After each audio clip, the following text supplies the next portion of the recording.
सभी को जय हिंद। कैसे हैं आप सभी? उम्मीद है आप सब बहुत अच्छे होंगे, बेहतरीन होंगे एंड आपकी तैयारी बेहतरीन तरीके से चल रही होगी। तो जैसा कि हमने आपसे वादा किया था कि हम आपको पीवाईक्यू क्वेश्चन जरूर कराएंगे, तो ये रहा आपके सामने पीवाईक्यू 2019 का ये पीवाईक्यू है।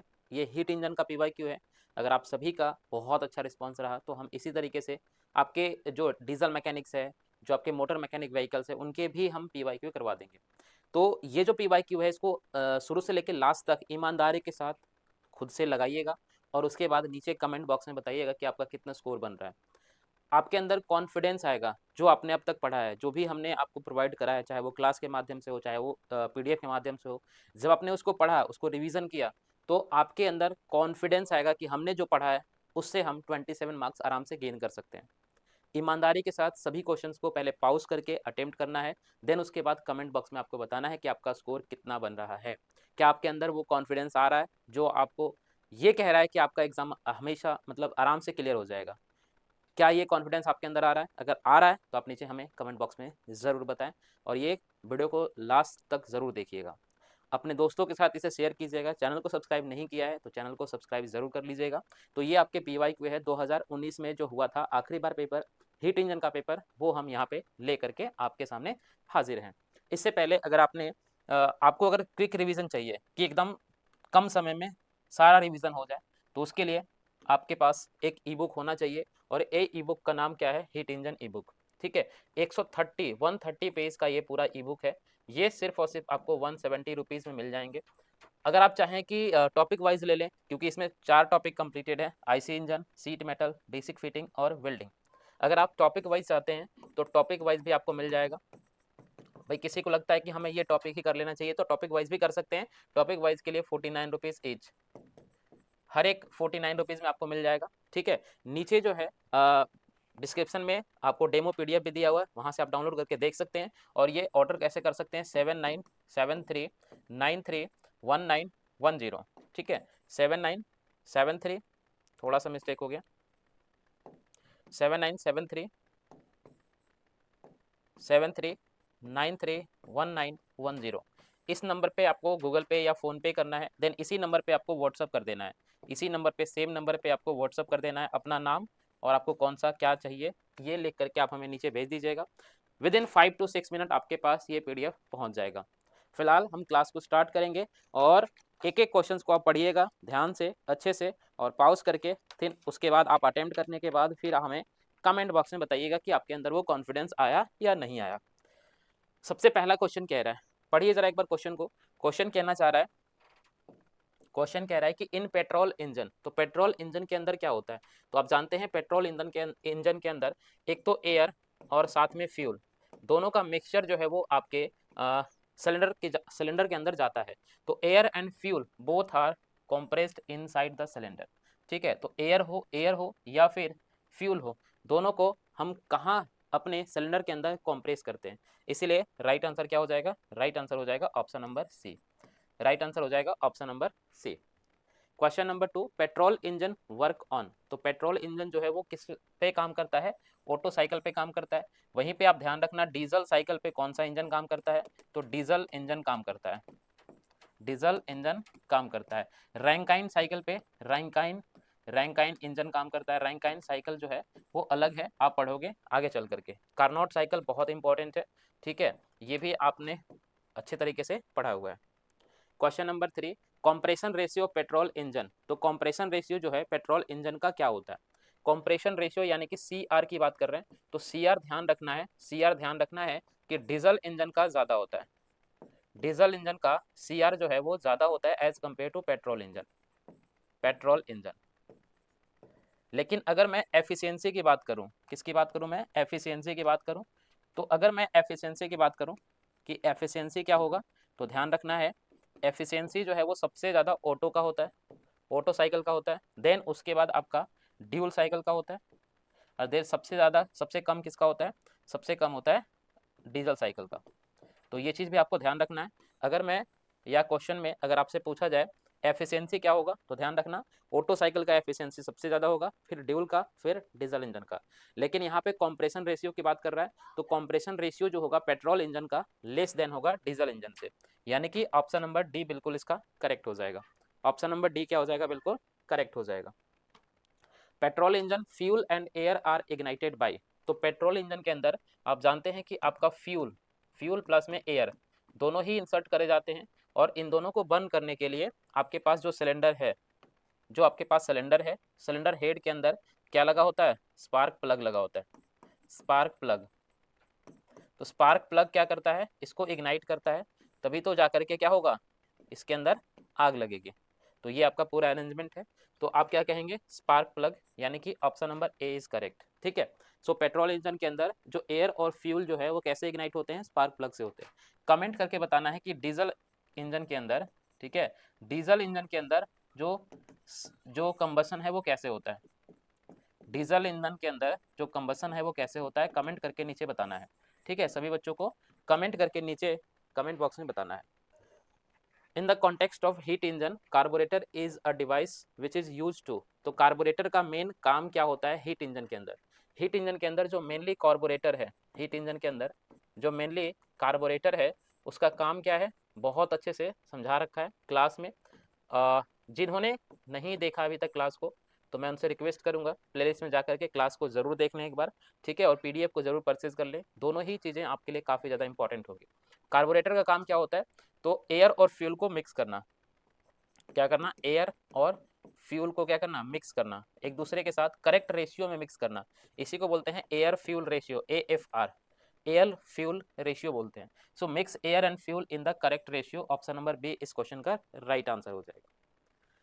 In the context of heat engine, strainer is use to. Strainer basically क्या होता है? स्ट्रेनर जो है basically before entering to the floating chamber, जो हमारा फ्यूल होता है, फ्यूल जो होता है आप जानते हैं कि ये आपके पास फ्लोटिंग चैम्बर्स होते हैं, जहाँ पे एक फ्लोटर लगाया जाता है कुछ इस तरीके से। ठीक है, और ये आपके फ्यूल होते हैं, और यहाँ पे इस तरीके से, है ना, ऊपर जो है हेड ऐसे, यहाँ पे वाल्व ओपन होता है।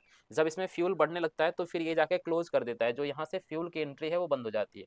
तो फ्यूल जब एंटर करता है तो उसको क्लीन करना भी तो जरूरी होता है ना, तो इसीलिए स्ट्रेनर का इस्तेमाल करते हैं। तो क्या करेगा? Clean the fuel before it inter into the floating chamber. तो फ्लोटिंग चैम्बर में फ्यूल को इंटर करने से पहले उसको क्लीन करना मेन रिस्पॉन्सिबिलिटीज है, और क्लीन करने के लिए हमारे पास डिवाइस है जिसका नाम क्या है? स्ट्रेनर। क्या नाम है? स्ट्रेनर नाम है। Mechanical device which engage and disengage of two rotating shaft. ये आपका एक शाफ्ट रहा, ठीक है, ये आपका एक शाफ्ट रहा, और ये एक दूसरा शाफ्ट रहा। ठीक है, ये एक दूसरा शाफ्ट रहा। दोनों अगर देखो तो एक दूसरे के साथ इंगेज्ड होते हैं और डिसएंगेज्ड होते हैं। ये आपका ऐसे रोटेट कर रहा है और ये आपका ऐसे रोटेट कर रहा है।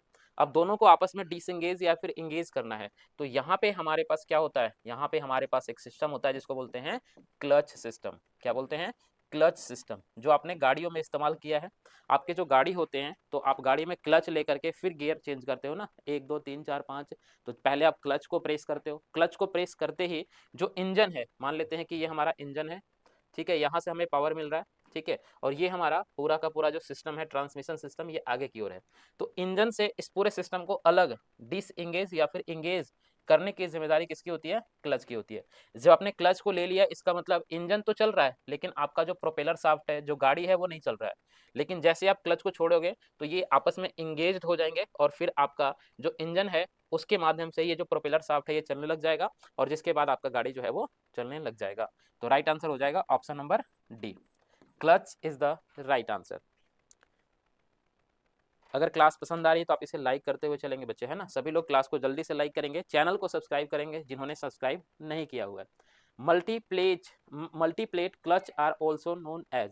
तो जो भी मल्टीप्लेट क्लच होते हैं ना, जो भी मल्टीप्लेट क्लच होते हैं वो वेट क्लच होते हैं। वेट, दो तरीके के क्लच होते हैं, ड्राई क्लच होते हैं और वेट क्लच होते हैं। तो जनरली जो आपके मल्टी प्लेट जो क्लच होते हैं वो कैसे होते हैं? वेट होते हैं, ठीक है ना, भीगा हुआ होता है, उसमें बहुत सारे लुब्रिकेट जो है हम इस्तेमाल करते हैं। सो राइट आंसर हो जाएगा option number A. Torque transmitting capacity of single plate clutch. देखो हमेशा याद रखना, जो सिंगल प्लेट क्लच है, जो सिंगल प्लेट क्लच है, उसका जो टॉर्क कैपेसिटी है, उसका जो टॉर्क कैपेसिटी है वो मल्टी प्लेट क्लच से कम रहता है। ठीक है, तो टॉर्क का मतलब है पावर। टॉर्क का मतलब क्या है? टॉर्क का मतलब है पावर। तो अगर मैं कहूँ कि पावर किसका ज्यादा होगा, सिंगल प्लेट का या डबल मल्टी प्लेट का? सिंगल प्लेट या फिर मल्टी प्लेट? मल्टी प्लेट, है ना, कई तरीके के होते हैं प्लेट। तो ये आपका सिंगल प्लेट है, ये आपका मल्टी प्लेट है। अगर मैं कहूँ कि दोनों में से ज़्यादा टॉर्क जो है वो कौन ट्रांसमिट करेगा, क्या सिंगल करेगा या डबल करेगा या मल्टी करेगा, तो ध्यान रखना सिंगल क्लच के पास जो होते हैं वो कम होते हैं टॉर्क कैपेसिटी, यानी कि ये कम टॉर्क कैपेसिटी के साथ अपना पावर को ट्रांसपोर्ट करते हैं, ट्रांसमिट करते हैं। मल्टी जितने भी होते हैं, मल्टी क्लच है ना, तो ये कहाँ इस्तेमाल होते हैं, टू व्हीलर्स के अंदर। टू व्हीलर्स के अंदर कई बार ये क्वेश्चन जो है पूछा हुआ है, ठीक है। टू व्हीलर्स के अंदर किस तरीके की क्लच सिस्टम इस्तेमाल होते हैं, तो ध्यान रखना multi clutch system, multi plate clutch system इस्तेमाल किया जाता है। सो राइट आंसर हो जाएगा option number C. Question number 10, in two wheeler motorcycle, तो दो व्हीलर्स के अंदर हम क्या यूज करते हैं, मल्टी क्लच सिस्टम इस्तेमाल करते हैं। लो भाई ये क्वेश्चन आ भी गया, टू व्हीलर्स के अंदर मल्टी प्लेट, और आमतौर पे जो हमारे फोर व्हीलर्स होते हैं उसके अंदर सिंगल प्लेट इस्तेमाल होते हैं, लेकिन उसमें भी मल्टीपल हो सकते हैं, इसमें कोई दिक्कत वाली बात नहीं है। Heat engine convert chemical energy of fuel into, तो हीट इंजन जो होते हैं वो केमिकल एनर्जी का इस्तेमाल करते हैं, और केमिकल एनर्जी का इस्तेमाल करके वो क्या करते हैं, तो बेसिकली केमिकल एनर्जी को वो मैकेनिकल एनर्जी में कन्वर्ट करते हैं। अगर आपसे कभी क्वेश्चन पूछ दिया जाए कि हीट इंजन के अंदर जो हम हीट इंजन इस्तेमाल करते हैं तो उसके अंदर कौन सी एनर्जी कन्वर्ट होती है मैकेनिकल में, तो ध्यान रखना केमिकल एनर्जी कन्वर्ट होती है। कौन सी होती है, केमिकल एनर्जी। कभी तुम हीट एनर्जी या थर्मल एनर्जी मार के मत जाना, है ना, वो गलत हो जाएगा। सो केमिकल एनर्जी कन्वर्ट होता है किसमें, मैकेनिकल एनर्जी में, ठीक है। मैकेनिकल एनर्जी में, मैकेनिकल एनर्जी मतलब वही एनर्जी जो हमारे गाड़ी को रन करवाता है, जो हमारे गाड़ी को चलाता है, तो केमिकल एनर्जी कन्वर्ट होता है। क्यों, क्योंकि सर यहाँ पे हम फ्यूल को जलाते हैं, और कभी भी किसी भी चीज को आप बर्न करोगे ना तो उससे आपको कौन सी एनर्जी मिलेगी, केमिकल एनर्जी मिलेगी, ना कि थर्मल एनर्जी, ठीक है। तो थर्मल एनर्जी आपको कंफ्यूज करेगा, ऑप्शन में लिखा होगा, आप उसके साथ मत जाना, आपको जाना है किसके साथ, केमिकल एनर्जी के साथ। केमिकल एनर्जी जो है वो कन्वर्ट होता है किसमें, मैकेनिकल एनर्जी में। Which of the following is used to draw the parallel lines and find the center of round section material? तो यहाँ पे हम ऐसी कौन सी इंस्ट्रूमेंट होगी, डिवाइसेस होंगी। इंस्ट्रूमेंट जो है आपको संडे को क्लास में देखने को मिल गया था, आपने उसको देख लिया होगा अच्छे तरीके से। तो अगर हम इसका आंसर देखें तो क्या हो जाएगा, सरफेस गेज हो जाएगा। क्या हो जाएगा, सरफेस गेज। तो सरफेस गेज जो है वो क्या करता है, सेंटर के अराउंड में लाइन को बनाने में हेल्प करता है। सो राइट आंसर हो जाएगा ऑप्शन नंबर सी। सी क्लैंप, देखो किसी भी तरीके के क्लैंप की बात करते हैं, ठीक है ना, क्लैंप की बात करते हैं तो क्लैंप का ध्यान रखना होल्डिंग डिवाइस है। कैसा है, होल्डिंग डिवाइस है, ठीक है। ये होल्ड करने का काम आता है, तो चाहे वो सी क्लैंप हो, वी क्लैंप हो, एम क्लैंप हो, जिस भी तरीके का क्लैंप हो, कोई मतलब नहीं है, वो क्या करेगा, होल्ड करेगा, ठीक है। मटेरियल को होल्ड करेगा ताकि हम उसको अपने अपने अनुसार काम कर सके उसके ऊपर, है ना, फैब्रिकेट कर सके, ये हमारी मेन जिम्मेदारी होती है। Vernier caliper main scale coincide with the vernier scale zero position at 15, मतलब इसमें दे रखा है एमएसडी मेन स्केल डिवीजन, ठीक है, और एक दे रखा है वीएसडी वर्नियर स्केल डिवीजन, ठीक है। हमसे क्या पूछा जा रहा है कि लिस्ट काउंट दे रखा है, तो हमें डायमेंशन बताना है, मेजरमेंट बताना है। देखो मेजरमेंट के लिए हमेशा याद रखना, जो मेजरमेंट होते हैं, मेजरमेंट जो होते हैं वो क्या होते हैं, एक्चुअल में जो हमें मेजरमेंट मिला है 15 प्लस में लिस्ट काउंट इनटू में क्या कहेंगे, वीएसडी वर्नियर स्केल डिवीजन। तो यहाँ पे 15 है, प्लस में लिस्ट काउंट कितना है 0.01, और आपका जो इस पे है वो कितना है 30 है। जब इसको आपने मल्टीप्लाई किया तो क्या मिला, 15 प्लस में 0.30, अगर इसको आप जोड़ोगे तो क्या मिल जाएगा 15.30। तो इसीलिए डी आंसर क्या हो जाएगा, करेक्ट हो जाएगा। डी आंसर क्या हो जाएगा, बिल्कुल करेक्ट हो जाएगा, ठीक है। आपने ये पिछले क्लास में अच्छे तरीके से सीख लिया है। Size of bolt is M16, देखो किसी भी बोल्ट की अगर हम साइज लिखते हैं, जैसे M16 लिख दिया, तो M का मतलब क्या होता है, M का मतलब होता है मैट्रिक थ्रेड, है ना, उस पर अलग अलग थ्रेड लगे होते हैं, किसके ऊपर, नट के ऊपर। तो M का मतलब है मैट्रिक थ्रेड, और यहाँ पे 16 का मतलब क्या है, 16 का मतलब है डायामीटर। तो डाया कितना है, 16 का है, और मैट्रिक थ्रेड है, अलग अलग थ्रेड्स होते हैं, यहाँ पे मैट्रिक थ्रेड है, ठीक है। तो M का मतलब क्या हो गया, मैट्रिक थ्रेड हो गया। क्लियर है सभी को।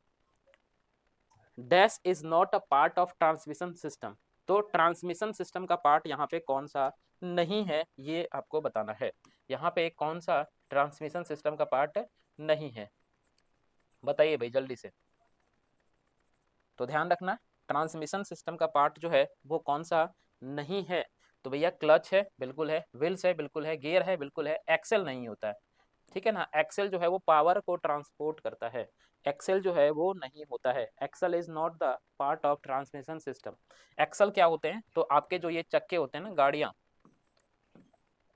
तो यहाँ पे एक दूसरे के साथ ये जुड़े होते हैं, इस तरीके से जुड़े होते हैं, तो ये जो जुड़ने वाले पार्ट होते हैं इसी को एक्सेल कहते हैं। ये ट्रांसमिशन सिस्टम का पार्ट नहीं होता है। क्लच, गियर, व्हील्स ये सब के सब ट्रांसमिशन सिस्टम का पार्ट होते हैं।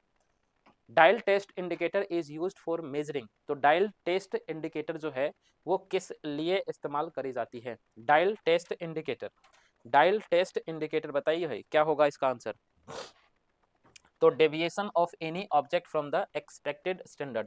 कोई भी ऑब्जेक्ट जो है ना, वो एक स्टैंडर्ड से बनाई जाती है, एक स्टैंडर्ड से बनाई जाती है। तो अगर उस स्टैंडर्ड से अगर वो डेविएट करता है, वो चेंज होता है, डेविएट करता है, तो उस डेविएशन को हम मेजर करने के लिए डायल टेस्ट इंडिकेटर का इस्तेमाल करते हैं। अब मान लो आप एग्जाम में बैठे हो और आपको ये क्वेश्चन बिल्कुल नहीं आ रहा और आपको ऐसा लग रहा है कि हमें इसको करना ही करना है, तो ध्यान रखना उस केस में क्या करोगे। देखो ये टेस्ट की बात कर रहा है, और टेस्ट जब भी होगा तो हम कहीं ना कहीं किसी न किसी रेफरेंस पॉइंट से टेस्ट करेंगे ना। जैसे मैंने कहा कि इसमें कुछ गड़बड़ी है, पर किसके रिस्पेक्ट में? हम कैसे कहेंगे कि गड़बड़ी है? कहीं ना कहीं हमारे पास एक प्रिसाइज इंस्ट्रूमेंट होना चाहिए, तो इसका मतलब ये कहीं ना कहीं कंपेयर किया जाएगा। तो कंपेयर करेंगे तो इसका मतलब डेविएशन की बात होगी, विस्कोसिटी, टेम्परेचर, डेंसिटी इन सब की बात बिल्कुल भी नहीं होगी। तो अगर मैं एग्जाम में बैठा होता तो मैं इसको आराम से सी चूज कर लेता, क्योंकि बाकी सारे ऑप्शन हमें दूर दूर तक कहीं पे नजर नहीं आ रहा है। एसआई यूनिट ऑफ वेलोसिटी सभी बच्चे जानते हैं, मीटर पर सेकेंड होता है एसआई यूनिट ऑफ। तो यहाँ पे मीटर पर सेकेंड स्क्वायर एक बार कमेंट बॉक्स में बता देना। केजी मीटर, केजी पर सेकेंड ऐसा कुछ नहीं है, एस मीटर मतलब ये आपको बताना है केजी मीटर पर सेकेंड स्क्वायर क्या होता है, कमेंट बॉक्स में इसका आंसर बताना है। Wheelers have how many axle, है ना 6 व्हीलर। देखो यहाँ पे कितने व्हीलर्स हैं? 6 व्हीलर्स हैं। अगर 6 व्हीलर्स की गाड़ियां हैं, 6 व्हीलर की गाड़ियां हैं, तो उसके अंदर कितने एक्सल होंगे? उसके अंदर कितने एक्सल होंगे? तो भैया उसके अंदर 3 एक्सल होंगे, ठीक है। जितने व्हीलर्स होंगे उसके हाफ कर देना है। मान लो 4 व्हीलर्स होंगे तो उसके अंदर 2 एक्सल होंगे, 6 व्हीलर होंगे तो उसके अंदर 3 एक्सल होंगे, कल को 8 व्हीलर दे दे तो उसके अंदर 4 एक्सल होंगे। तो जितने भी व्हीलर्स देंगे, जितने भी व्हीलर्स होगा उसका क्या करना है? 1/2 कर देना है। उतने ही नंबर में क्या होंगे? एक्सेल होंगे। जितने भी व्हीलर्स दिया जाए उसका क्या करना है? 1/2 कर देना है, यही आपका व्हीलर्स हो जाएंगे, ठीक है। वेबल प्रोटेक्टर, बहुत बढ़िया क्वेश्चन है। वेबल प्रोटेक्टर जो है वो क्या किया जाएगा? वेबल प्रोटेक्टर का इस्तेमाल कहाँ किया जाता है? वेबल प्रोटेक्टर का इस्तेमाल कहाँ पे किया जाता है? So measuring and marking of angle, बहुत बढ़िया, measuring and marking of angle, bevel protector. वैसे तो आप जानते हो प्रोटेक्टर अपने बचपन से इस्तेमाल करा है, पर ये एक अलग तरीके का प्रोटेक्टर है जिसका नाम क्या है? वेबल प्रोटेक्टर। तो इसका इस्तेमाल हम कहाँ करेंगे, क्यों करेंगे, ये आपको बताना था, ठीक है। तो इसका इस्तेमाल हम करेंगे मेजरिंग और मार्किंग करने के लिए करेंगे। मेजर और मार्किंग करने के लिए हम इस्तेमाल करेंगे एंगल को। स्नाइप क्या होता है? Snip and are the hand tool used for. देखो स्नाइप की बात करें, चीजल की बात करें, ठीक है, इन सब का काम जो है वो क्या होता है? कटिंग करना होता है, ठीक है। तो cut the sheet metal and other two webs, ठीक है। ऑप्शन नंबर सी क्या हो जाएगा? करेक्ट हो जाएगा। ऑप्शन नंबर सी क्या हो जाएगा? बिल्कुल बिल्कुल करेक्ट हो जाएगा, ठीक है। तो कहीं भी बात कर ले, चाहे चीजल की बात कर ले, ठीक है, चाहे आपका स्नाइप की बात कर ले, दोनों का मेन काम क्या होता है? कटिंग करना, इसका मेन काम होता है, ठीक है। Snip are also known as, तो स्नाइप को हम किस नाम से जानते हैं? जब भी हम कटिंग की बात करेंगे, ठीक है, जब भी हम कटिंग की बात करें तो आपने पिछले क्लास में सीखा था, इसको बोलते हैं सीयर, है ना, सीयर करना, कटिंग करना, ये सेम बात है। तो स्नाइप को हम क्या कहेंगे? सीयर के नाम से भी जानेंगे। Snip is also called shear, क्या बोलेंगे इसको? सीयर बोलेंगे। डायल टेस्ट इंडिकेटर आपने पीछे देख लिया, वेबल गॉस यहाँ पे देख लिया आपने, एंगल मेजरमेंट के लिए होता है, प्रोटेक्टर एंगल मेजरमेंट के लिए होता है, और वो डेविएशन को टेस्ट करने के लिए होता है। So we should wear a goggle why welding, हम जब वेल्डिंग करते हैं तो हमें गॉगल्स पहनने की जरूरत है, क्यों? क्योंकि हम अपने आईज को प्रोटेक्ट करेंगे, किससे? हीट से और रेडिएशन से, यानी कि ऑप्शन नंबर सी बिल्कुल करेक्ट हो जाएगा। वैसे भी जब कभी भी आप वेल्डिंग करोगे तो वेल्डिंग करते समय आपके आपके आंखों में क्या होने चाहिए? गॉगल्स होने चाहिए। रीजन, वहां से बहुत सारे अमाउंट में हीट निकलता है, लगभग 3500 डिग्री सेल्सियस से भी ज्यादा हीट निकलती है, वो आपके आंखों को डैमेज कर सकता है, ठीक है। तो उससे बचना है। और बहुत सारे रेडिएशन, क्योंकि अलग अलग तरीके के हम फ्लक्स और अलग अलग तरीके के गैस इस्तेमाल करते हैं, तो उनकी रेडिएशन अलग होती है, तो वो रेडिएशन भी हमें कहीं ना कहीं हार्म पहुंचा सकता है, ठीक है। Specification of rivet is 30 mm, it indicate, तो अगर हम किसी भी रिबिट्स की स्पेसिफिकेशन बताते हैं तो उसके 30 mm का मतलब यहाँ पे क्या लिखा हुआ, क्या कहना चाह रहा है ये आपको बताना है ना, क्या कहना चाह रहा है ये बताना है। ठीक है, तो देखो अगर हम रिबिट्स की बात करें, ठीक है, हम किसकी बात करें, रिबिट्स की, तो रिबिट्स कुछ इस तरीके से होते हैं और यहाँ पे जो इनका ऊपर की तरफ या नीचे की तरफ जो बट लगे होते हैं ना, इसी को बोलते हैं सैंक। क्या बोलते हैं, सैंक। तो हम किसी भी रिबिट्स को उसके सैंक के डायमीटर से ही हम क्लासिफाई करते हैं। ठीक है, तो सैंक का डाया इसका मतलब क्या है, 30 mm का है। ये रिबिट्स का मतलब ये है। आपने ये रिबिट्स कई बार देखे होंगे, है ना, हमने कई बार इसको पढ़ा रखा है, सीट मेटल वाली क्लास में बेहतरीन तरीके से समझा रखा है। भाई द वे किसी ने नहीं देखा है तो प्लेलिस्ट को जाकर के एक बार जरूर चेक कर लो, एग्जाम से पहले एक बार पूरी प्लेलिस्ट को खत्म कर जाओ, बहुत बहुत ज्यादा इंपॉर्टेंट होंगे और कहीं ना कहीं आपको पास होने के लिए काफी जरूरी होंगे। If size of bolt is M30, भाई अभी अभी बताया था आपको कि अगर किसी भी बोल्ट की साइज लिखते हैं तो लास्ट में क्या लिखते हैं, उसकी डायमीटर, और पहले क्या लिखते हैं, किस तरीके का है वो। तो यहाँ पे M का मतलब क्या था, मेट्रिक था। ठीक है, तो metric thread and diameter of 30 centimetre. ठीक है, मेट्रिक ऑफ 30 mm होता है या सेंटीमीटर होता है, बताना भैया, mm होता है या सेंटीमीटर होता है, तो ध्यान रखना mm होता है। So metric thread and diameter of 30 mm। ठीक है, metric thread and diameter of 30 mm, बिल्कुल करेक्ट हो जाएगा ऑप्शन नंबर ए। ठीक है, ये बात ध्यान रखना, कई बार ये रिपीट हो रहा है question. Which of the following is use to form a permanent connection between the electronic component. ठीक है, परमानेंट हमें बताना है कि यहाँ पे परमानेंट कनेक्शन कौन सा करेगा, वेल्डिंग करेगा, फोर्जिंग करेगा, नकलिंग ज्वाइंट करेगा या सोल्डरिंग करेगा। ठीक है, 26 का बताना, अभी 26 का क्या होगा, सोल्डरिंग होगा या फिर वेल्डिंग होगा। देखो हमने बताया था जब हमने वेल्डिंग की क्लास कराई थी, वन शॉट क्लास, तो उसमें बताया था जो हमारे वेल्डिंग्स होते हैं, ठीक है, वेल्डिंग जो होते हैं वो एक तरीके का परमानेंट होता है। क्या होता है, परमानेंट, एक तरीके का परमानेंट ज्वाइंट होता है। अगर हम किसी चीज को वेल्ड कर रहे हैं मतलब वो परमानेंट ज्वाइंट है। हमसे क्वेश्चन क्या पूछ रहा है कि इनमें से कौन सा, which of the following is used to form a permanent connection between the electronic component. देखो इलेक्ट्रॉनिक कंपोनेंट कह दिया, अगर वैसे सीट मेटल की बात होता तो हम वेल्डिंग को चूज कर रहे होते, लेकिन इलेक्ट्रॉनिक कंपोनेंट काफी छोटे होते हैं ना, काफी ज्यादा छोटे होते हैं। तो अगर छोटे चीजों को हम करते हैं तो उसमें हम सोल्डरिंग करते हैं।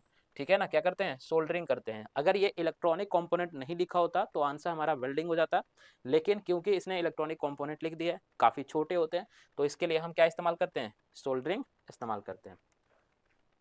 In brazing which of the following action take place. तो ब्रेजिंग के अंदर हम क्या करते हैं, ब्रेजिंग में मतलब हम, हमारा बेसिकली ब्रेजिंग के अंदर होता क्या है, ब्रेजिंग के अंदर होता क्या है, तो हम कहेंगे melting of material to be weld.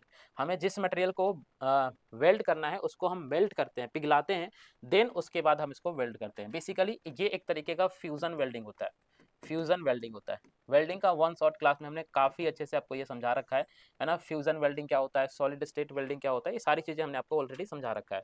ठीक है, तो ऑप्शन नंबर ए इसका क्वेश्चन का बिल्कुल करेक्ट हो जाएगा। कॉन्फिडेंस आ रहा है ना अपने अंदर, कॉन्फिडेंस आ रहा है ना कि जो हमने पढ़ा है, जो सर ने पढ़ाया है, जो पीडीएफ हमें मिला है, वो उससे हमारा एग्जाम पास हो जाएगा। बताओ सच सच बताना, कॉन्फिडेंस आ रहा है ना, आ रहा है तो नीचे बताओ कमेंट बॉक्स में। ठीक है, प्यारा सा चीजें जो है लिखा करो। वेल्डिंग एमआईजी स्टैंड का मतलब क्या होता है, एमआईजी और टीआईजी बहुत इंपॉर्टेंट है। एमआईजी का मतलब क्या होता है, मेटल इनर्ट गैस, है ना, एमआईजी कई बार पूछा हुआ है, क्या कहोगे, metal inert inert gas. TIG का मतलब क्या होगा, टंगस्टन इनर्ट गैस, है ना, tungsten tungsten inert gas, inert gas. अब मुझे कमेंट करके बताना टीआईजी और एमआईजी में कौन कंज्यूमेबल इलेक्ट्रोड यूज करा जाता है, किसके अंदर कंज्यूमेबल इलेक्ट्रोड यूज करी जाती है। ठीक है, एमआईजी और टीआईजी के अंदर किसमें कंज्यूमेबल इलेक्ट्रोड इस्तेमाल होता है। फिलहाल यहाँ पे एमआईजी का मतलब क्या है, मेटल इनर्ट गैस, यानी कि ऑप्शन नंबर ए बिल्कुल करेक्ट हो जाएगा। फोर्जिंग ऑपरेशन, तो फोर्जिंग ऑपरेशन क्या होता है, इसमें हम क्या करते हैं, फोर्जिंग ऑपरेशन क्या होता है, फोर्जिंग ऑपरेशन क्या होता है, इसमें हम किसी चीज को कंप्रेस करते हैं और इस तरीके से कंप्रेस करते हैं कि उसके अंदर हीट जनरेट हो जाए और कुछ समय के बाद वो आपस में क्या हो जाए, जुड़ जाए। ध्यान रखना, अगर आपसे पूछा जाए कि रेलवे ट्रैक, है ना, क्योंकि आप रेलवे के एग्जाम देने जा रहे हो तो ये क्वेश्चन आ सकता है, जो रेलवेज के ट्रैक्स होते हैं उसको कैसे जोड़े जाते हैं, तो उनके लिए एक स्पेशल वेल्डिंग होता है, इसको बोलते हैं थर्मीट वेल्डिंग। क्या बोलते हैं उसको, थर्मीट वेल्डिंग बोलते हैं।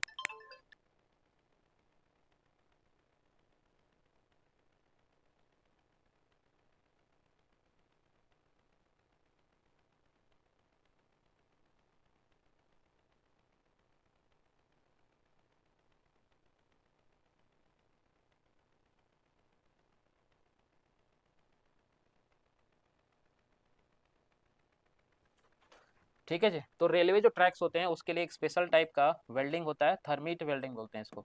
क्या बोलते हैं? Thermit welding. ठीक है, क्या बोलते हैं इसको? थर्मिट वेल्डिंग बोलते हैं। याद रखना, क्योंकि आप एग्जाम देने जा रहे हो रेलवे का, तो आपसे ये क्वेश्चन पूछा जाएगा, डेफिनेट तरीके से पूछा जाएगा। ठीक है।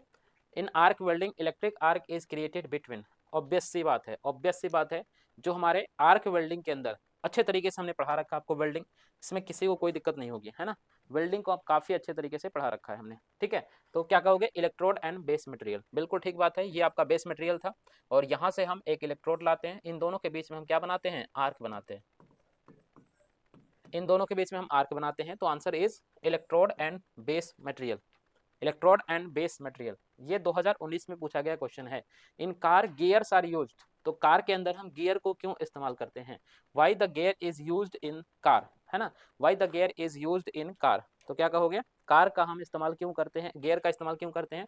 तो कहोगे ट्रांसमिट द पावर, है ना, पावर को ट्रांसमिट करने के लिए। टोटल जो गियर्स होते हैं 1 2 3 4 5 6 7 8, इस तरीके के गियर्स होते हैं, आप हर एक गियर को चेंज करते हो। ठीक है, मैक्सिमम पावर अगर पूछ दिया जाए, मैक्सिमम जो पावर है वो हमें कौन से गियर में मिलता है? तो याद रखना गियर नंबर 1 में मिलता है। गियर 1 में हमें मैक्सिमम पावर मिलता है, और गियर 1 में ही मैक्सिमम फ्यूल का कंजप्शन होता है। ध्यान रखना, मैक्सिमम फ्यूल कंजप्शन, ज्यादा फ्यूल का कंजप्शन कौन से गियर में होता है? तो ध्यान रखना, फर्स्ट गियर में मैक्सिमम फ्यूल का कंजप्शन होता है। Gear ratio is defined as, तो गियर रेशियो बेसिकली क्या है? स्पीड ऑफ इनपुट अपॉन में स्पीड ऑफ आउटपुट, है ना, स्पीड ऑफ आउटपुट अपॉन में स्पीड ऑफ इनपुट। ठीक है, तो ध्यान रखना क्या होगा? Speed of input, speed of input, भैया इनपुट आपने कितना दिया, और अपॉन में स्पीड ऑफ आउटपुट, इन्हीं के रेशियो को हम क्या कहते हैं? इन्हीं के रेशियो को बोलते हैं गियर रेशियो। ठीक है, क्या बोलते हैं? Gear ratio. अगर गियर रेशियो ज्यादा होगा दैट मीन्स कि पावर का ट्रांसमिशन ज्यादा होगा, गियर रेशियो ज्यादा होगा मतलब पावर का ट्रांसमिशन ज्यादा होगा, दैट मीन्स कि इनपुट और इनपुट क्या होगा? कम होगा, और आउटपुट क्या होगा? ज्यादा होगा। ये बिल्कुल आपको ध्यान रखना अच्छे तरीके से। Right answer is option number A. Lubrication is used in gear box, तो लुब्रिकेशन हम कहीं भी इस्तेमाल करेंगे तो इसका मेन पर्पस क्या होगा? फ्रिक्शन को रिड्यूस करना, फ्रिक्शन रिड्यूस करना। ठीक है, फ्रिक्शन को क्या करना? रिड्यूस करना। तो हम कहीं भी इस्तेमाल करें, ठीक है, कहीं भी लुब्रिकेशन का इस्तेमाल करेंगे तो उससे क्या होगा? एक तो टेम्परेचर मिनिमाइज होगा, दूसरा फ्रिक्शन को रिड्यूस किया जाएगा। ठीक है, how many axle are there in a 4 wheeler, मैंने बताया था जितने व्हीलर्स होंगे उसको 1/2 से डिवाइड कर देना। यहाँ पे 4 व्हीलर्स हैं तो इसके अंदर 2 एक्सल होंगे, 6 व्हीलर होगा तो 3 एक्सल होंगे, और 8 व्हीलर्स होगा तो उसके अंदर 4 एक्सल होंगे। जितने व्हीलर्स उसका 1/2 कर देना है। ठीक है, जितने व्हीलर्स होंगे उसका 1/2 कर देना है। Damper spring are used in the clutch, तो कहीं भी अगर हम स्प्रिंग का इस्तेमाल करते हैं, कहीं भी अगर हम स्प्रिंग का इस्तेमाल करते हैं तो ये स्प्रिंग क्या करेगा? एब्जॉर्ब करेगा। मान लो मैं अगर एग्जाम में बैठा होता, ठीक है, तो मुझे यहाँ पे चीजें समझ में आती है कि रिड्यूस द फ्रिक्शन तो नहीं होगा, इंक्रीज द वेलोसिटी नहीं होगा, डिक्रीज द वेलोसिटी नहीं होगा, यानी कि ये शॉक को ही कहीं ना कहीं एब्जॉर्ब करेगा। ठीक है, अगर मान लो कि मुझे ये क्वेश्चन करना ही होता तो मैं क्या करता? मैं ऑप्शन नंबर ए को ही चूज करता। रीजन क्या है सर? कहीं पे स्प्रिंग की हम बात कर लें, कहीं भी अगर स्प्रिंग होगी, कहीं भी स्प्रिंग होगी, तो इन स्प्रिंग का मेन जो काम होता है वो क्या करता है? शॉक को एब्जॉर्ब करता है। ये शॉक को एब्जॉर्ब करता है ताकि आपको जो है कुशन मिल सके, आपको जो है कोई परेशानी ना हो सके, कुशन मिल सके। ये कुशन प्रोवाइड कौन करेगा? आपका जो कुशन जो प्रोवाइड करेगा वो कौन करेगा? स्प्रिंग करेगा। ठीक है, तो ये बात ध्यान रखना। Incorrect free play in clutch will result in, अगर मान लो कि क्लच हमारा इनकरेक्टली यानी कि अच्छे तरीके से परफॉर्म नहीं कर रहा तो उससे क्या दिक्कतें होंगी? उससे क्या दिक्कतें होंगी ये बताना है, उससे क्या दिक्कतें होंगी ये बताना है। तो क्लच क्या हो जाएगा? स्लीप कर जाएगा, और क्लच अगर स्लिप कर गया तो क्या आपकी गाड़ी आगे बढ़ेगी? नहीं बढ़ेगी। क्या आप गियर चेंज कर पाओगे? नहीं कर पाओगे। तो गियर चेंज करने के लिए आपको क्लच का प्रॉपर काम करना जरूरी है, और अगर क्लच स्लिप करने लग जाए तो गाड़ी आपकी आगे नहीं बढ़ पाएगी, और अगर गाड़ी आगे नहीं बढ़ पाई तो आप जो है गियर को चेंज नहीं कर पाओगे। दैट मीन्स कि a is the right answer. Which of the following spring is used in heavy vehicles, जितने भी हैवी व्हीकल्स होते हैं उनके अंदर हम किस तरीके की स्प्रिंग जो है इस्तेमाल करते हैं? किस तरीके की स्प्रिंग इस्तेमाल करते हैं? तो उसके अंदर हम लीफ स्प्रिंग इस्तेमाल करते हैं। कुछ इस तरीके की आपको स्प्रिंग देखने को मिलेगी। ठीक है, कुछ इस तरीके की आपको स्प्रिंग देखने को मिलेगी, लीफ स्प्रिंग। ठीक है, यहाँ पे इस तरीके से ऐसे लगा होता है, लिप स्प्रिंग इस तरीके का होता है। ठीक है, और इसी का इस्तेमाल हम बड़े बड़े हैवी गाड़ियों के अंदर देखें यूज करते हैं, खास करके आपने ट्रक के अंदर देखा होगा। ठीक है, ट्रक के अंदर आपने देखा होगा। इसका जो पीडीएफ है नीचे डिस्क्रिप्शन में दिया हुआ लिंक है टेलीग्राम का, वहाँ ज्वाइन हो जाना। ऑलरेडी लगभग 900 बच्चे ज्वाइन हो चुके हैं, तो आप ज्वाइन हो जाना, आपको पीडीएफ वहाँ पे मिल जाएंगे। इसके अलावा सभी क्लासेस की पीडीएफ वहीं पे डाली गई है, ठीक है, तो ये बात ध्यान रखना। Synchroniser is a kind of clutch. तो सिंक्रोनाइजर एक तरीके का क्लच होता है जिसका मेन काम क्या होता है, what is the function of synchroniser clutch. तो आप कहेंगे component turning at different speed to the synchroniser. Basically क्या है कि जैसे मान लेते हैं कि हमें कहीं पे टर्न करना है, ठीक है, हमारा ये गाड़ी है, ठीक है, ये गाड़ी है और इस गाड़ी को हमें टर्न करना है, ठीक है, मान लेते हैं कि इस गाड़ी को हमें यहाँ पे इस तरीके से टर्न करना है। तो भाई टर्न करने के लिए ये जो गाड़ी है, चक्के हैं, इसको कम डिस्टेंस कवर करना है जबकि इसको ज़्यादा करना है। तो यहाँ पे कहीं ना कहीं हमें पीछे वाले गाड़ी के चक्के को कहीं ना कहीं रोकना पड़ेगा, कहीं ना कहीं स्लो करना पड़ेगा। तो इसके लिए हम सिंक्रोनाइजर का इस्तेमाल करते हैं। Right answer is option number C. Tractor की जो बड़ी गाड़ियाँ होती है ना, ट्रैक्टर जो होते हैं, ट्रैक्टर की जो पीछे वाले चक्के होते हैं वो काफ़ी ज़्यादा बड़े बनाए जाते हैं। रीज़न, उनको घूमना पड़ता है बार बार, है ना। अगर खेत की जुताई कर रहे हैं ये, तो उनको लगातार यहाँ से टर्न करना पड़ेगा, फिर टर्न करना पड़ेगा, फिर टर्न करना पड़ेगा। तो ज़्यादा टर्निंग के लिए हम क्या करते हैं, उनके गाड़ी के एरिया को, मतलब गाड़ी के चक्के के एरिया को बढ़ा देते हैं। रीज़न, जब चक्का के एरिया बढ़ जाएगा तो प्रेशर क्या हो जाएगा, कम हो जाएगा, जिससे आपका गाड़ी जो है आराम से रोटेट कर पाएगा, ठीक है। तो ये चीज़ करी जाती है। ये कभी कभी क्वेश्चन जो है पूछा हुआ है, 1-2 बार ध्यान रखना। विच of the following clutch does not use friction for its operation. देखो आमतौर पे जितने भी क्लच होते हैं, अगर आपसे क्वेश्चन पूछ दिया जाए कि क्लच जो है वो किस प्रिंसिपल पे काम करता है, तो ध्यान रखना फ्रिक्शन के प्रिंसिपल पे काम करता है। भाई क्लच में क्या होता है, फ्रिक्शन होता है, वही फ्रिक्शन उसको रोटेट करवाने में हेल्प करता है। बट कई सारे ऐसे क्लच भी हैं जहाँ पे फ्रिक्शन का यूज नहीं की जाती है। अच्छा, फ्रिक्शन का यूज कहाँ नहीं करी जाएगी, बताना जरा। तो आप कहेंगे फ्लूइड क्लच में। भाई फ्लूइड क्लच में हम क्या करेंगे, फ्लूइड का यूज करेंगे ना। फ्लूइड क्लच में हम फ्लूइड यानी कि हम गैस या फिर लिक्विड का इस्तेमाल करेंगे। तो भाई यहाँ पे फ्रिक्शन की कोई स्कोप नहीं रहेगा, ठीक है, तो इसलिए राइट आंसर हो जाएगा D. Which of the following is not a method of gear box lubrication. तो गियर बॉक्स को लुब्रिकेट करने के लिए, उसमें पानी डालने के लिए इनमें से कौन सा मेथड नहीं होगा, तो कहेंगे वेज लुब्रिकेशन। ऐसा कोई लुब्रिकेशन नहीं होता है ना। तो ग्रीस हम डालते हैं, ऑयल हम डालते हैं, और फोर्स्ड ऑयल लुब्रिकेशन, ये सारी हमने ऑलरेडी पढ़ा रखी है, आपको प्लेलिस्ट में जाकर के एक बार जरूर से चेक कर लेना। Which of the following is not a friction function of seal used in gearbox। तो गियर बॉक्स में सील जो है वो इस्तेमाल करी जाती है, और उसका यहाँ पे बताना है क्या फंक्शन नहीं है। राइट आंसर होगा to increase the fuel efficiency. भाई फ्यूल की एफिशिएंसी से कोई मतलब हमें गियर बॉक्स का नहीं है।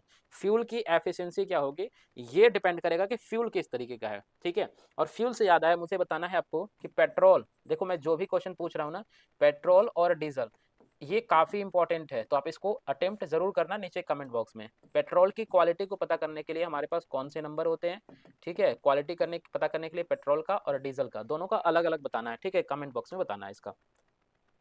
Function of bearing in gear. तो गियर में जो फंक्शन ऑफ बियरिंग होगा, ये तो बचपन से आपने देखा है, बियरिंग का काम जो है अपने बचपन से सीखा है, बचपन से देखा है आपने, और आप सब जानते हैं कि उसका काम क्या होता है, रिड्यूस करना फ्रिक्शन को। देखो ध्यान रखना, जब कभी भी फ्रिक्शन की बात होगी, जब कभी भी फ्रिक्शन की बात होगी तो स्टैटिक फ्रिक्शन सबसे ज़्यादा होता है, उसके बाद होता है rolling friction, sorry sliding friction, और सबसे कम जो होता है वो होता है रोलिंग फ्रिक्शन। तो क्योंकि आप यहाँ पे रोल कर रहे हो चीज़ों को एक दूसरे के ऊपर, तो इसलिए फ्रिक्शन कम लगेगा, और फ्रिक्शन कम करना ही हमारा मेन मकसद होता है। दैट मीन्स कि हम यहाँ पे यूज़ करेंगे किसको, बॉल बियरिंग का इस्तेमाल करते हैं, ठीक है, बॉल बियरिंग का इस्तेमाल करते हैं। Size of gear is denoted by. तो हम किसी भी गियर की साइज जो है वो कैसे डिनोट करते हैं, कैसे निकालते हैं, तो किसी भी साइज जो है वो पिच और सर्कल डायमीटर से पता लगता है ना। पिच और सर्कल डायमीटर मतलब जो आप गियर इस्तेमाल कर रहे हो उसका सर्कल कैसा है, उसका पिच कैसा है, इस पे जो है आपका फर्क पड़ेगा। Purpose of leaf spring to. तो भाई किसी भी स्प्रिंग का काम क्या होगा, सपोर्ट करना और शॉक को एब्जॉर्ब करना। भाई ये तो आप आंसर लगा ही चुके हो, है ना। किसी भी स्प्रिंग की बात करेंगे, चाहे लीफ स्प्रिंग हो चाहे कोई भी हो, ठीक है, वो किस पे काम कर, मतलब किसके लिए होता है, शॉक को एब्जॉर्ब करने के लिए। ध्यान रखना, एक क्वेश्चन और मैं बता देता हूँ, काफी इंपॉर्टेंट है। अगर मैं कहूँ कि ये जो हमारे स्प्रिंग्स होते हैं वो किस प्रिंसिपल पे काम करते हैं, तो भैया याद रखना ये बेंडिंग के प्रिंसिपल पे काम करते हैं। ये खुद को बेंड करते हैं जिससे हमारा शॉक जो है वो क्या हो जाता है, एब्जॉर्ब हो जाता है। ये खुद को बेंड कर लेते हैं, बेंड करने से क्या होगा, शॉक हमारा एब्जॉर्ब हो जाएगा, ठीक है। सो राइट आंसर हो जाएगा ऑप्शन नंबर डी। बैकलैश इन गियर, मतलब बैकलैश यानी कि पीछे की तरफ कभी कभी जो हमारा गियर है वो पीछे की तरफ बैक फ्लो कर जाता है। So clearance between the mating teeth, ठीक है। तो बैकलैश क्यों होता है, क्योंकि वहां पे ना जो मैटिंग टीथ होते हैं जहाँ पे मैच होते हैं वहां पे वो क्लियरेंस हो जाती है, जगह खाली हो जाती है, जिसकी वजह से वो बैकलैश कर जाते हैं, ठीक है। So when we apply the brake in vehicle, जब हम किसी भी गाड़ी के अंदर है ना ब्रेक अप्लाई करते हैं तो वो क्या होता है, देखो गाड़ी पहले आपका चल रहा होता है, मतलब कि काइनेटिक एनर्जी होता है। अब वो काइनेटिक एनर्जी धीरे धीरे किस में कन्वर्ट हो जाएगा, हीट एनर्जी में कन्वर्ट हो जाएगा, है ना, किस में कन्वर्ट हो जाएगा, हीट एनर्जी में। So kinetic energy is converted into heat energy, kinetic energy is converted into heat energy, जिसकी वजह से आपके जो टायर्स होते हैं ना गाड़ी के वो धीरे धीरे खराब होने लग जाते हैं। जो गाड़ी के टायर्स होते हैं आपके धीरे धीरे क्या होते हैं, खराब होने लग जाते हैं। रीजन क्या है उसका, काइनेटिक एनर्जी जो है धीरे धीरे कहीं ना कहीं हीट एनर्जी में कन्वर्ट हो जाता है।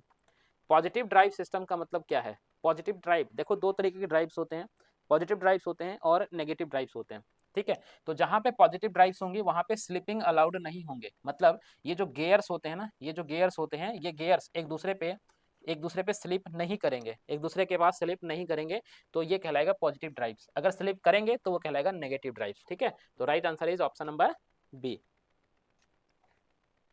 चलिए भाई अगला क्वेश्चन है, which of the following is usually use to connect the other components of drive train that can not be connected directly because of distance और it need to allow for the relative movement between them.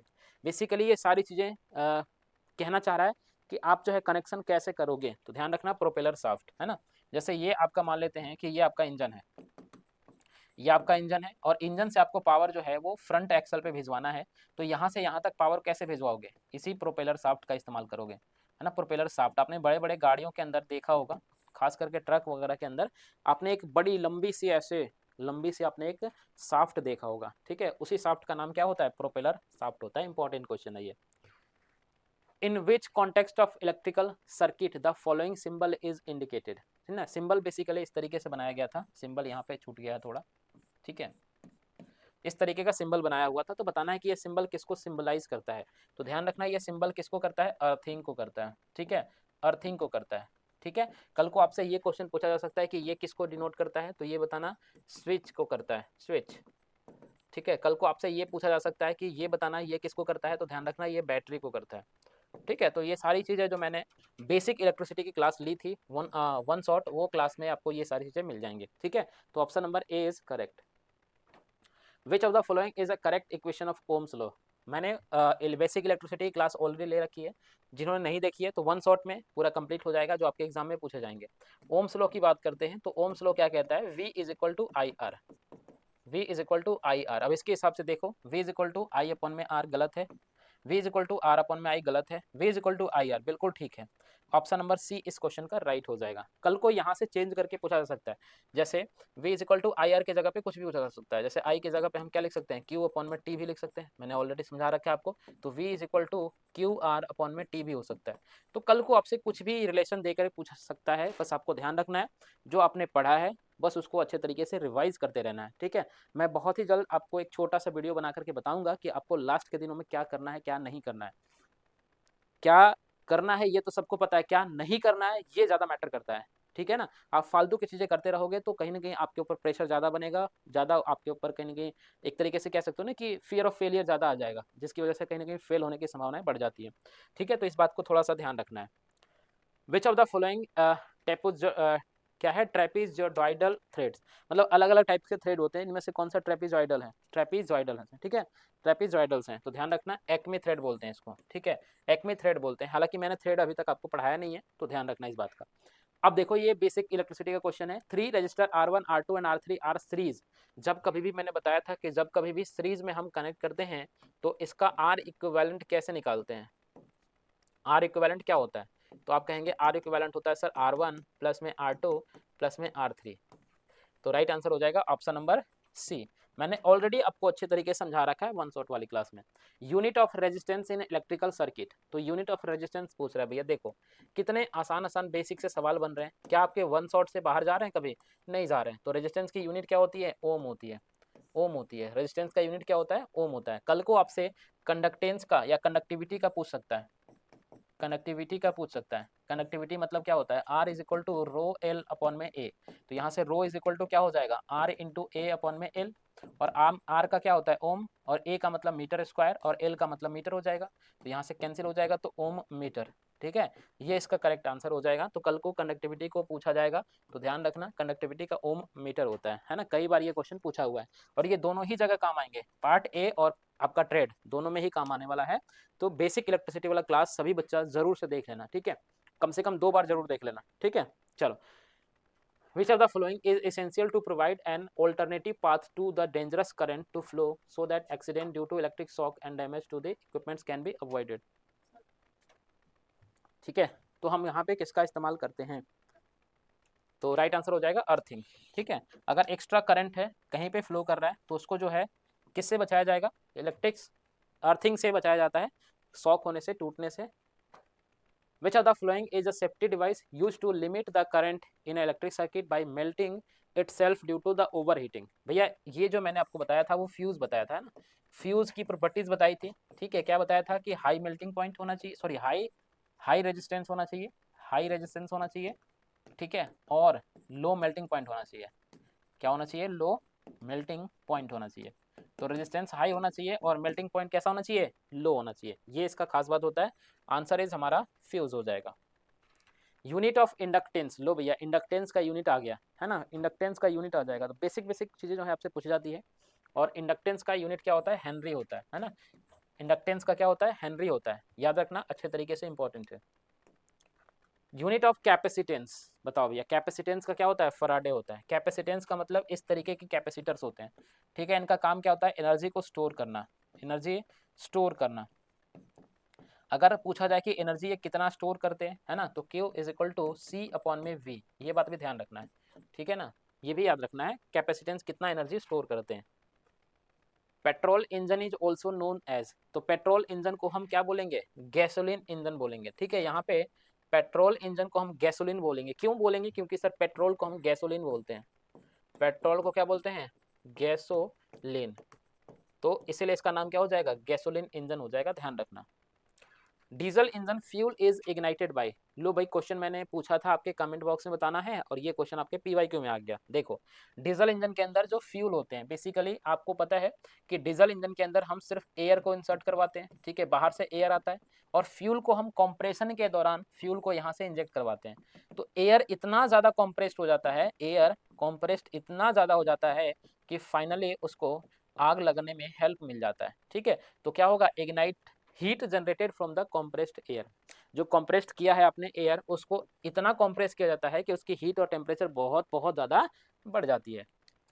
Two stroke engine has how many revolution of crankshaft with in 1 power stroke, तो एक power stroke में जो two stroke engine है वो कितनी बार revolve करता है उसका क्रैंकशाफ्ट। तो ध्यान रखना, एक रिवोल्यूशन में, है ना, क्रैंकशाफ्ट जानते हैं इस तरीके से क्रैंकशाफ्ट होता है, और ये क्रैंकशाफ्ट जो है वो आपका एक बार अगर रिवॉल्व करेगा, 1 रिवॉल्यूशन, है ना, एक बार रोटेशन करेगा, तो इसमें से पावर कितने मिलेंगे, 1 पावर मिलेंगे, 1 पावर मिलेंगे। अगर मैं आपसे कहूँ कि 4 स्ट्रोक, है ना, 4 स्ट्रोक इंजन में अगर ये क्रैंकशाफ्ट आपका, ठीक है, जब 2 बार रोटेशन करेगा ना, 2 बार रोटेशन करेगा तो जाकर के 1 पावर स्ट्रोक मिलेगा, है ना, 2 बार रोटेशन करेगा तो 1 पावर स्ट्रोक मिलेगा, जबकि यहाँ पे एक ही रिवॉल्यूशन में 1 पावर स्ट्रोक मिल जाता है। इसीलिए 2 स्ट्रोक इंजन जो होते हैं वो ज़्यादा ज़्यादा क्या होते हैं, पावर को कैरी कर सकते हैं। 4 stroke engine has how many revolution, लो क्वेश्चन आ भी गया, आंसर इज 2, है ना, answer is 2। Coupling is a device which is use to, तो कपलिंग जो है वो एक डिवाइस होता है जो कि इस्तेमाल करा जाता है, किसके लिए इस्तेमाल करा जाता है, तो आप क्या कहेंगे, किसके लिए इस्तेमाल करा जाता है, तो आप कहेंगे ज्वाइन टू रोटेटिंग शाफ्ट, है ना। अगेन मैं वही बताता हूँ एग्जांपल, देखो ये आपका क्या है, शाफ्ट है, शाफ्ट नंबर 1, ये आपका शाफ्ट नंबर 2 है, दोनों रोटेट कर रहा है, ठीक है। अब इन दोनों रोटेटिंग पार्ट को आपस में जोड़ने के लिए यहाँ पे क्या इस्तेमाल करते हैं, कपलिंग इस्तेमाल करते हैं। आपने अभी न्यूज़ में देखा होगा, है ना, एक बहुत न्यूज़ वायरल हुआ था कि ट्रेन को आपस में जोड़ा जा रहा था, वहाँ पे एक इंसान जो थे उनको किसी तरीके से वहाँ पे एक्सीडेंट हो गया और उनका जो है देहांत हो गया। तो ये न्यूज़ काफ़ी बना था, वहाँ पे जो वो बेसिकली जोड़ने का काम कर रहे हैं, उनके अंदर क्या है, कपलिंग्स है, ठीक है, वो कपलिंग का इस्तेमाल करके उसको जोड़ने की कोशिश कर रहे थे, ठीक है। फंक्शन ऑफ फ्लाईव्हील, लो भाई फ्लाईव्हील का काम क्या होता है, देखो ये जो आपका क्रैंक शाफ्ट है ना, ये जो आपका क्रैंक शाफ्ट है ये किससे कनेक्टेड होता है, यहाँ से कनेक्ट होता है फ्लाई व्हील से, इसको बोलते हैं फ्लाई व्हील। तो फ्लाई व्हील का काम क्या होता है, काइनेटिक एनर्जी को स्टोर करना, काइनेटिक एनर्जी स्टोर करना, ठीक है, टू स्टोर द एनर्जी। और किस फॉर्म में, ध्यान रखना, काइनेटिक एनर्जी के फॉर्म में, कभी पोटेंशियल एनर्जी लगा के मत आ जाना, ठीक है ना, किस फॉर्म में, काइनेटिक एनर्जी के फॉर्म में। The function of valve in the engine, तो इंजन के अंदर जो वाल्व्स होते हैं, दो तरीके के वाल्व्स होते हैं, ठीक है, एक यहाँ पे इनलेट वाल्व होता है, यहाँ पे एग्जॉस्ट वाल्व होते हैं। तो ये वाल्व्स का काम क्या होता है, to take the air fuel mixture into the cylinder and exhale expel the exhaust gases. तो अंदर में जो है फ्यूल को इंसर्ट करवाना और फिर जले हुए फ्यूल को अपने बाहर निकालना, ये इसका मेन काम होता है, इनलेट और एग्जॉस्ट वाल्व होते हैं। विच of the following is not a part of automobile engine, तो इनमें से कौन सा ऑटोमोबाइल इंजन का पार्ट नहीं है, cylinder block, piston, piston ring और क्लच। तो ऑटोमोबाइल का पार्ट इनमें से कौन सा नहीं है, तो क्लच जो है वो किसका पार्ट है, वो ट्रांसमिशन सिस्टम का पार्ट है, किसका पार्ट है, ट्रांसमिशन सिस्टम का पार्ट है, ट्रांसमिशन सिस्टम का पार्ट है, ठीक है। मैं दोबारा से बता दूं, पहले वीडियो को पॉज करना है, फिर क्वेश्चन को अटेम्प्ट करना है, फिर आपको चेक करना है कि आपने कितने सही करें। सबसे बढ़िया तरीका क्या है, आप एक व्हाइट पेपर ले लो, ठीक है, व्हाइट पेपर ले लो और यहाँ पे व्हाइट पेपर पे 1 से लेकर के 75 तक ऐसे लिख लो, 75 तक, फिर सबका आंसर यहाँ पे लगाते जाओ और देखो कि आपके कितने सही हो रहे हैं। लास्ट में आप देखो कि आपने कितना अटेम्प्ट किया था, कितना गलत हुआ और आपके ओवरऑल स्कोर कितना बना, ये आप खुद से ही एनालाइज करो, सबसे बेहतर तरीका है, ठीक है ना, सबसे बेहतर तरीका है खुद से ही एनालाइज करने का। Which of the following is used to provide a seal between the piston and the cylinder? जब कभी भी सील की बात होगी तो वहां पे हम रिंग इस्तेमाल करते हैं और उस रिंग का नाम क्या है, पिस्टन रिंग। पिस्टन रिंग जो है दो तरीके के होते हैं, एक फ्यूल के लिए होता है और एक क्लियरेंस के लिए होता है, ठीक है ना। तो याद रखना है, ऑप्शन नंबर बी बिल्कुल करेक्ट हो जाएगा। Pistons are commonly made up of, तो पिस्टन हो, ठीक है, और सिलेंडर हो, ये अलग अलग मटेरियल्स के बनाए जाते हैं। मैंने कम्युनिटी पोस्ट में भी एक छोटा सा पीडीएफ मैंने आपको वहाँ पे शेयर किया था, उसमें सारी चीज़ें लिखी हुई थी, प्लीज़ आप उसे ज़रूर याद कर लेना, ठीक है, बहुत बहुत ज़्यादा इंपॉर्टेंट है, ठीक है। तो फिलहाल इसका आंसर क्या हो जाएगा, इसका आंसर हो जाएगा option number A, cast aluminium, ठीक है, कास्ट एल्यूमिनियम। कल को एल्यूमिनियम अलॉयज आ जाए तो भी घबराना नहीं है, सेम ही मतलब है ना। तो कास्ट एल्यूमिनियम अलॉय कह लो या फिर कास्ट एल्यूमिनियम कह लो, सेम बात है, इसका बिल्कुल आंसर ए करेक्ट हो जाएगा, ठीक है। Engine cylinder for the combustion of fuel, ठीक है, बताना है engine cylinder for the combustion of fuel, engine cylinder for the combustion of fuel, ठीक है। तो यहाँ पे क्या होता है, engine cylinder for the combustion of fuel क्या होता है बताइए, इंडक्शन कॉइल्स होते हैं, क्या होते हैं, इंडक्शन कॉइल, ठीक है, इंडक्शन कॉइल हो गया, ठीक है, क्या करेगा, फ्यूल को कंबस्ट करेगा, जलाएगा। Which of the flowing is not a part of carburettor, इनमें से कौन कार्बोरेटर का पार्ट नहीं है, इनमें से कौन कार्बोरेटर का पार्ट नहीं है, ध्यान रखना कौन सा पार्ट नहीं है, इंडक्टर नहीं है, ठीक है। थ्रोटल वाल्व, स्टेनर अभी बताया था, है ना, सारी चीजें मैंने अभी अभी समझाया था आपको, ठीक है, सारी चीजें मैंने अभी अभी समझाया था, इंडक्टर इसमें नहीं होता।